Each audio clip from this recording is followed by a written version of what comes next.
The internet's currently out, so I can't look at the character corner right now because that's like an online document, right?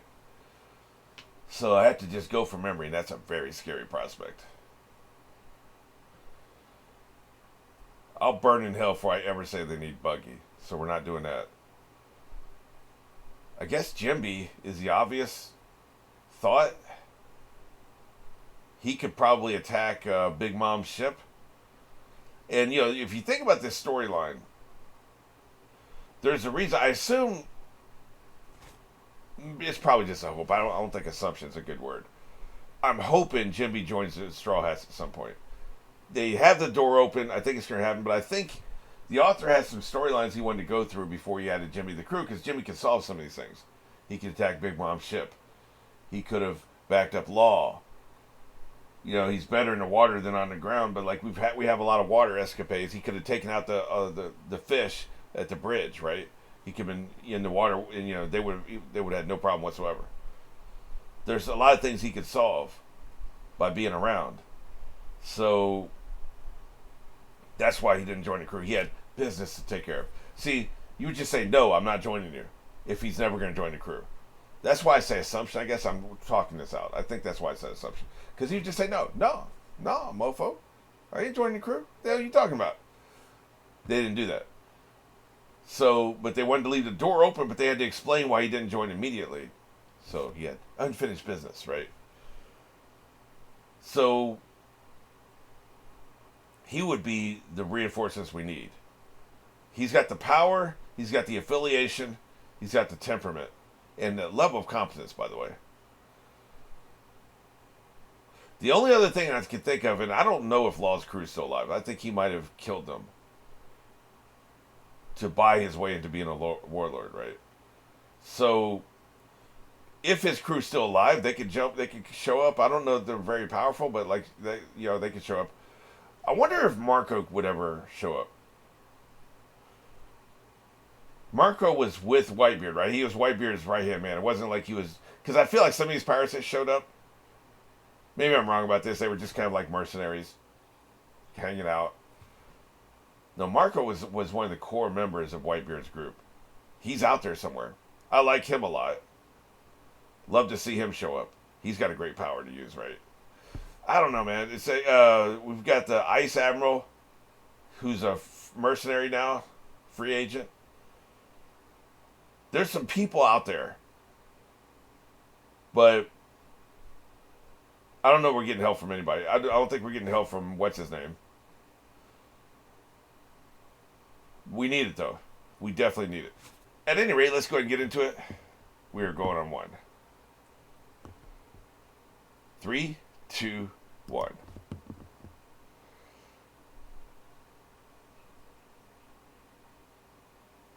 Yep. The ship is leaving the port. Look at it. Huh.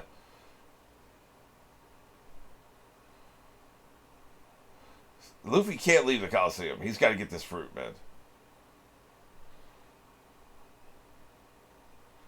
Oh, shit. How dare you shoot him? That's one way to phrase it. F you. And the horse you rode in on. Well, they're showing him again here. So maybe he will participate. Maybe he's the reinforcements we need right here. Because they wouldn't show him again. That was one of those things where you show him and then 200 episodes later you pay it off. But to show him again in the very next episode means he might be part of this plot right here. This guy and or girl, whatever it is kicking your ass.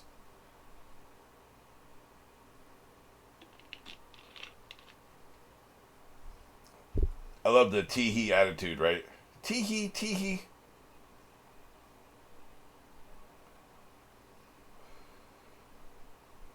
On your knees, bitch.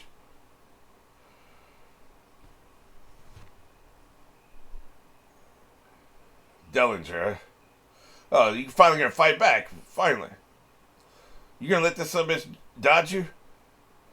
Weak. I told you he was weak, man. He has a weak ass, stupid ass power. Kick its ass, or your a bitch. It's that simple. You're a bitch. I told you, man, he is a weak ass. Yeah. Just take him out. Yeah, at least you can run, right? It's almost like you're a bitch.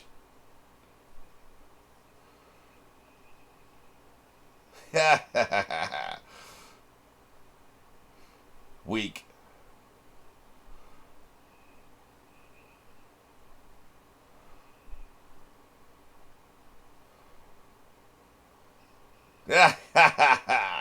You can't even stop for 1 second. Wrecked.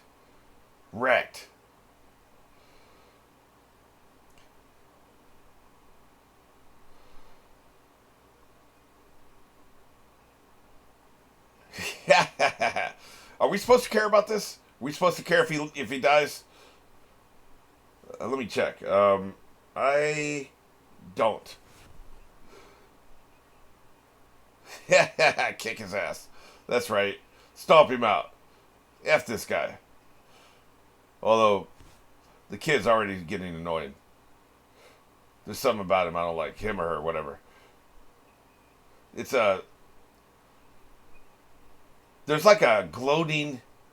Oh, shit. That looked like one of those shields. Yeah.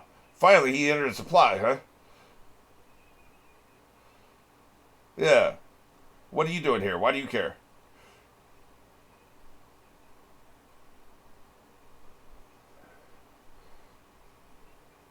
Yeah, there's a lot of that going around. I wonder if this barrier could block the string attack. You ain't gonna kill shit. Yeah, it's a pretty strong barrier, man. I'm sure somebody could break it, by the way. There's always a weakness. Yeah, answer your cell phone. Yeah, look, I just noticed the coat.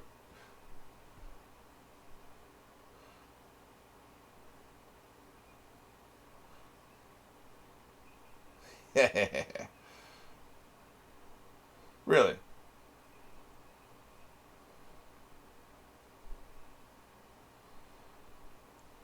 This is going to be a problem. So that's why, okay, there's always a purpose to the author's writing.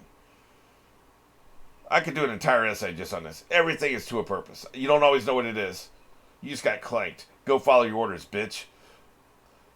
The purpose is we don't care about Bellamy. Yeah, no, that means, yes, that's exactly what that means. You picked up on that, huh? You're out. Excommunicated. Yeah. Follow your orders like the chump you are. Stay mad. Immature ass. Break your foot. I want to see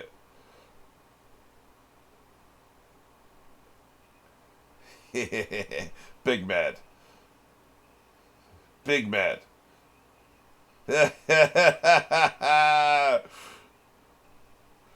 Yeah, you got called. Go follow your orders, you little dog. Damn your barrier shit. The purpose of this was to demonstrate this kid's powers. So that we know there's a problem. Now we got a problem guarding the factory, along with some other people. Now we know what to expect when we hit the factory, right? So it's all to a purpose, man. Everything has a purpose. Because we sure as hell, none of us give a shit about Bellamy. Not a single person out there gives a shit about him. But everything's to a purpose. The author, he is on it, man. Just, I'm constantly amazed at how good the author is.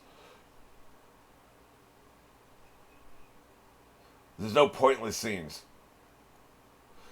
Now, the shit that is pointless or the pacing's bad, I assume is a problem with the anime, not the original text, right?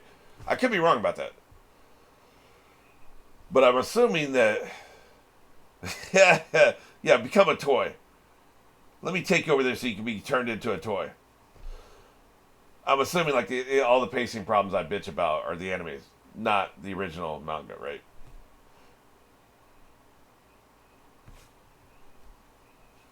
Yeah. Stay crying. War brothers. I don't think that's how that works. Somebody fights me, I hold a grudge, man. I'm not about that life. This is weird. You're weird.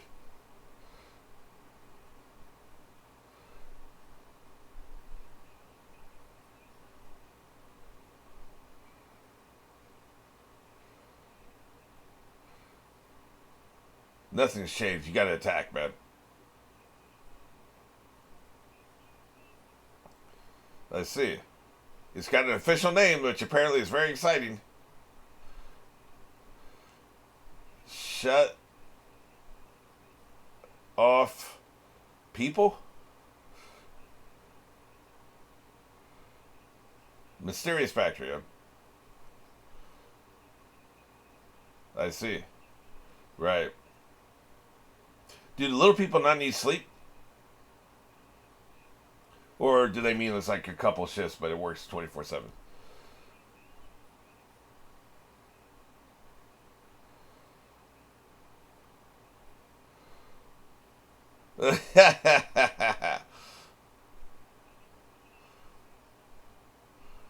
Soft off Pikachu.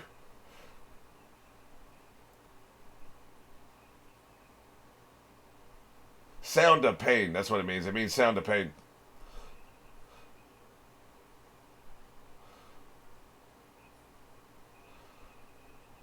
We need to have a cookie break.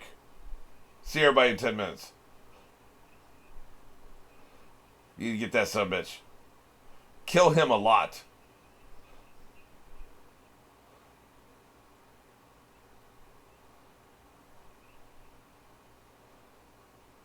If you kill him, it'll break the spell. Excellent.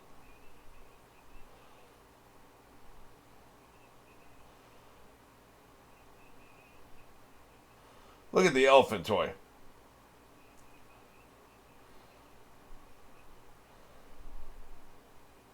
I wonder if the actual human being is missing a leg as well.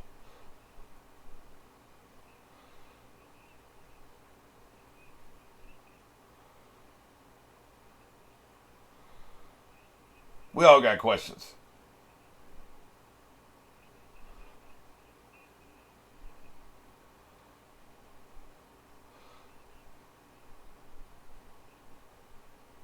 It's a problem. They show the scouts.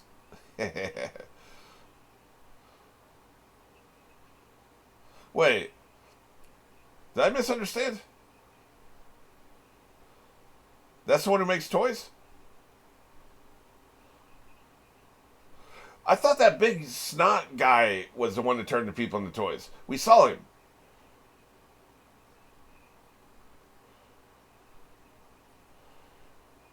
This is the other kid we saw. He would only have kids on his team if they were very powerful, so that makes sense. Knocked out? That doesn't make any sense. She sleeps at night, so wouldn't they change back then? I guess they don't want to kill a kid. Okay. I would never guess that. They don't want to kill a kid on screen. You can't do that. It's probably even against the rules of TV, right? Against the rules of manga, too, I'm sure. So, you can't say kill her, but knocking her out, like I said, what's the difference between knocking her out and her being asleep? Jesus. Dude. Why are you so weird?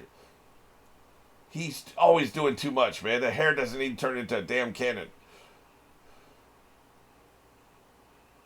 Of course, nothing more American than a gun, your hair turned into a gun, so. That's right, it's all about the posing.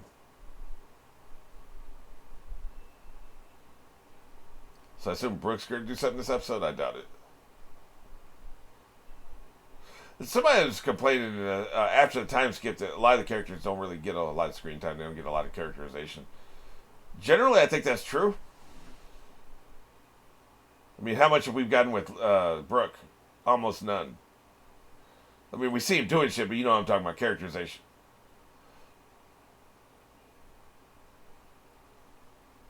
You gonna leave the fight, man? I find that hard to believe.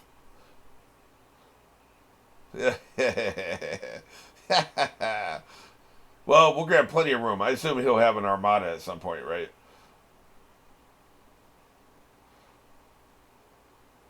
Cresthead. He's got a name for everybody.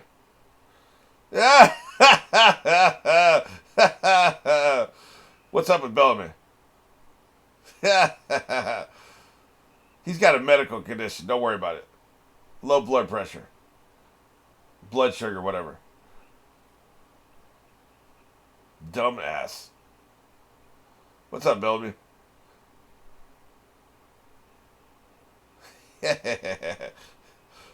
Wow. It's all about the backlighting, you know? That's what would happen if I ever met Sarah Michelle Gellar in real life, right? There'd be all the golden light behind her.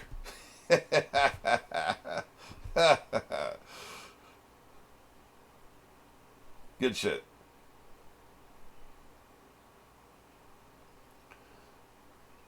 I'm sure he can help you out. Ah, shit.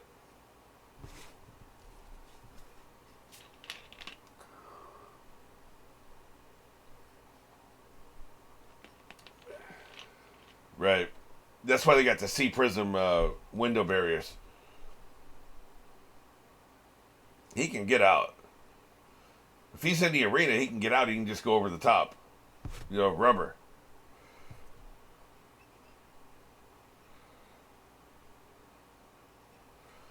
Weak.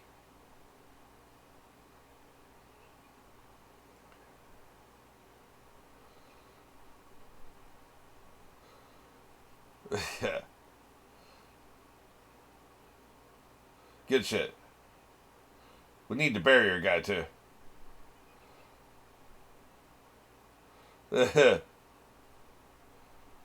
By chance, huh?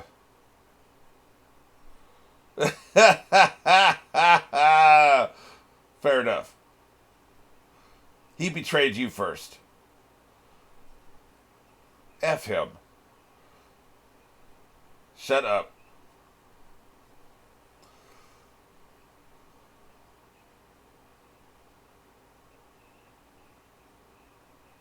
Yeah, what about that? Oh yeah, you got a triage, right?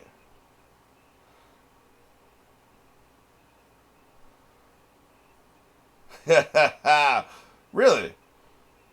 This is how we divide it. Interesting. Don't worry about it. Don't look too deep into it.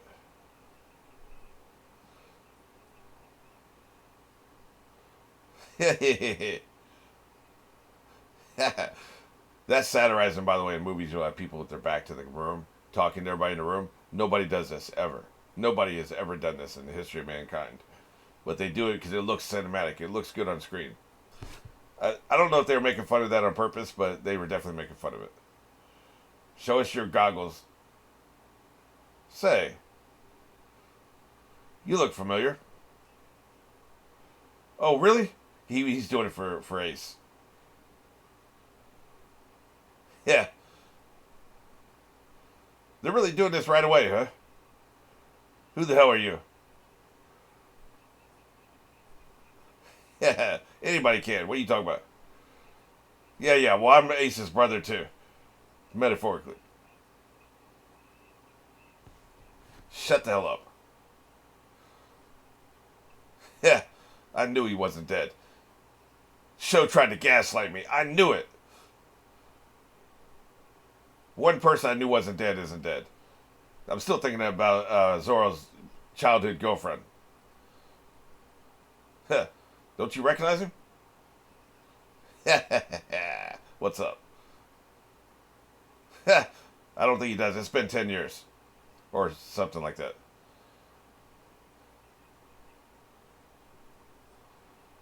Shut up.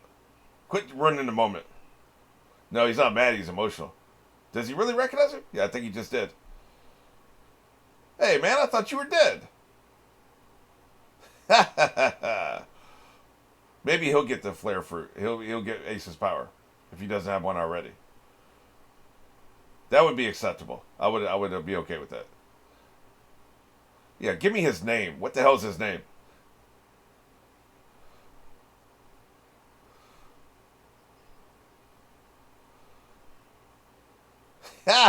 You're gonna make him cry. We ain't got time for this. Your friends are dying. Pick it up. Let's go. I bet that's straight from the manga.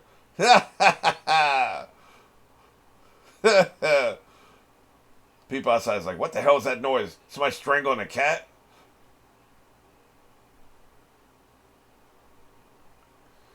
Really? Got them dressed up as toys, huh? Is that them? I think it is. I recognize the swords. Look at it. Frog boy. You are a terrible frog. Furries all over the world going nuts right now, by the way. Is it still a furry if it's a frog?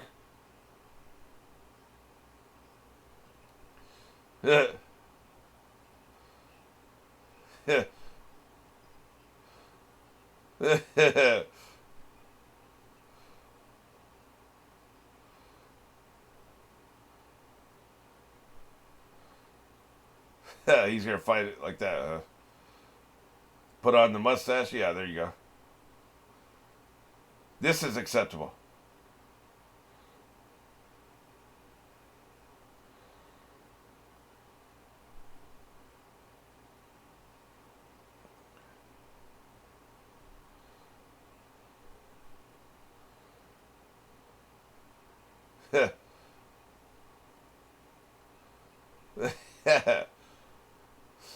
She's got the goggles too. He's got his own gang, doesn't he?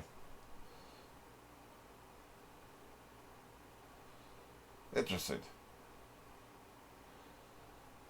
Why would his identity even be a secret? Who gives a shit? Luffy cares. Nobody else would care. Like that was a long time ago. There's a lot of implications here. A lot to unpack here.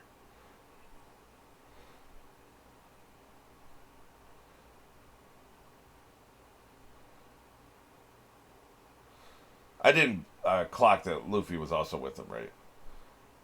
They didn't show him getting out. Goddamn right.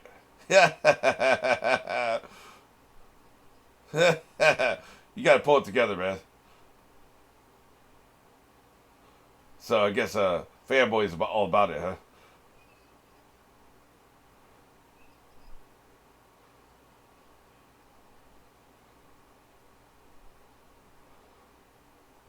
Got some old sake waiting for him.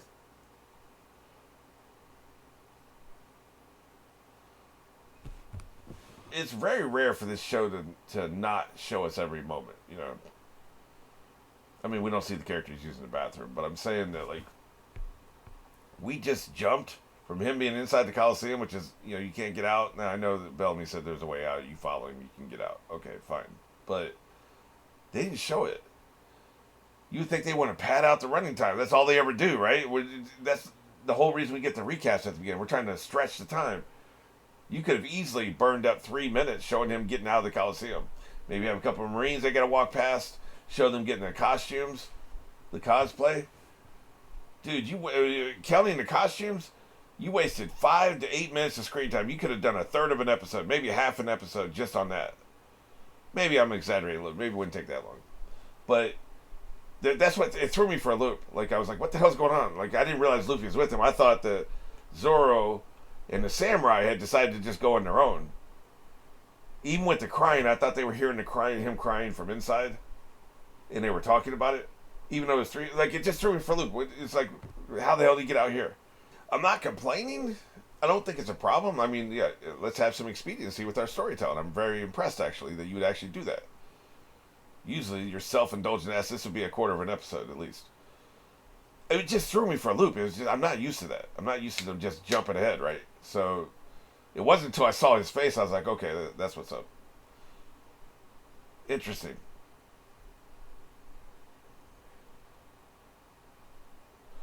So, like I said, there's a lot to unpack here. First of all, why is he still keeping his identity a secret? Who gives a shit that he's some kid that the Celestial... You think that it's about the Celestials? Maybe that's what it is. The Celestials are some bitch asses. And if one of them kills you, you need to stay dead. If it ever comes out that you're not dead, they'd put a worldwide hit on you, a bounty on your head so high that you could never do anything. I'm going to assume that's what it is. Otherwise, who gives a shit? Some kid they tried to kill 10 years ago isn't dead. So what? Luffy cares on an emotional level, and that's it. So it must be because a Celestial tried to take his life, he can't risk getting their attention. That would be bad. Okay, so that makes sense. So the next question is, it appears that he has his own crew. He's a pirate captain, as you know, he said he wanted to be. He's a pirate captain. He's got his crew members kind of dressing like him with the goggles and the hat, even if it's ceremonial. Hers looked ceremonial. Looked like it was actually part of the hat. You can't pull it down in front of your eyes. I want to replay their conversation. I don't think there'll be anything new to glean there, but just in case. Clearly he's been playing this for a long time, which begs the question, why didn't you enter? You could enter, you could be in disguise, and you would be in the same spot. You can't count on Luffy doing this for you, and then you can impersonate him. So, maybe he was late. I mean, I'm sure there's a reason, but like that, why? If this was your plan all along. And this, I really thought that Rebecca would get the power. But it makes total sense he will. So now, like, it's obvious he will, right? That's how you pass on the legacy. And see, this is interesting because, I wonder, is the author, is he a gardener or is he an architect? There seem to be, and nobody is just one or the other, of course. You're 80% gardener, 20% architect. I'm asking which is the 50%, 51%, which side? Because he clearly plans some things way ahead of time. So he has that architecture. But also it seems like the story evolves. I've heard stories of that. I would say he's probably 75% gardener, 25% architect. So I wonder if he got into this Gladiator storyline and he was developing the other storylines, and he's doing this month to month, week to week, whatever it is. I can't remember if this is a weekly manga or a monthly. Probably monthly. By the way, I heard that like his last issue that just came out was only 13 pages. That's only happened a few times before. People are worried about him. He just can't meet the deadlines, man. Take some time off, dude. Like, you got to have work-life balance. And I say this as a workaholic. You have to. But it just makes you stronger in the end, right? But I wonder if he got into this and then realized it was going to take too long to tell the story, and he had to get Luffy out of there. It wouldn't make sense with the information everybody has and what's happening with all the other characters that Luffy would stay in the Coliseum. But he didn't want to abandon the fruit plot line. You can't introduce this and have us go this far into the journey. 30 episodes, whatever this is, 40. Have us go this far into it and then be like, I don't care anymore. And then just leave. That's some Rick and Morty shit. Rick could be super committed to something for 18 minutes and then just give up and quit. That's not Luffy. So you had to bring somebody in. This is the only character I can imagine you could bring in who would actually do this. Who would let him, okay, it's in good hands. And you could have done this with Barrier Guy. I think he could have trusted Barrier Guy at this point. We've seen enough. We would trust him. I don't know if Luffy would, but Barrier Guy would be like, I'll win it, and then, I'll give it to you. I mean, he would. But you need a destination for the fruit at some point. And I think the destination, this character, whatever the hell his name is, I have zero idea. I can't believe I never put him on the character corner. Like, if I had the internet right now, I would do that right now. But I don't. I don't have access to the spreadsheet. But that would require me knowing his name, and I don't. So there we are, right? He's definitely going on there the first opportunity I get. But him getting the fruit makes perfect sense. So this is a good get out of jail free card. It just feels like, I think what probably happened, the reason why he didn't have this character enter the now there'll be an in-universe reason. I got here too late, or I didn't want to draw attention to myself. I knew I'd slip in and replace somebody at some point, but I didn't want to go through all the rounds or whatever, right? Like, maybe he's not strong enough to have fought off 133 people at once. That's the in-universe explanation. I think the out-of-universe explanation is, I think the author got halfway into the Gladiator storyline, realized he needed Luffy to get out of there, but you can't abandon the storyline because it's so personal to his heart. So he brought in the only person he could. Literally, the only character I believe that Luffy would unhesitantly leave and leave it in his hands, and he's okay with him getting the fruit. That's what I think happened. I mean, maybe something that's been said in interviews. Because there was just no foreshadowing. I feel like if this had been the plan from the beginning, he would have been part of the fighting from the beginning. And it would have been, he had a costume, so we couldn't really tell who he was. Maybe we see the little hair, we see the height. Maybe it's some suggestion of the goggles. Like, for instance, he could have like a gladiator helmet that has two eyes painted on it that kind of look like the goggles, but kind of don't. And he could just be fighting his way through, and then at this point, he would reveal who he is. That's probably would have been what happened if this had been planned from the beginning. And I'm sure the character was never intended to be dead because of the way it was written. They didn't bury a body. He knew he was going to bring the character back at some point. Wasn't sure when, but this was the perfect opportunity to do it. This is why you have that dangling out there. That's why you put that out there in the first place. But it felt a little rushed. Yeah, I mean, it's really cool. I don't hate any of this. I'm just talking about the behind the scenes stuff. I'm very curious how the sausage is made, as you know. And behind the scenes, I think this is how this all transpired.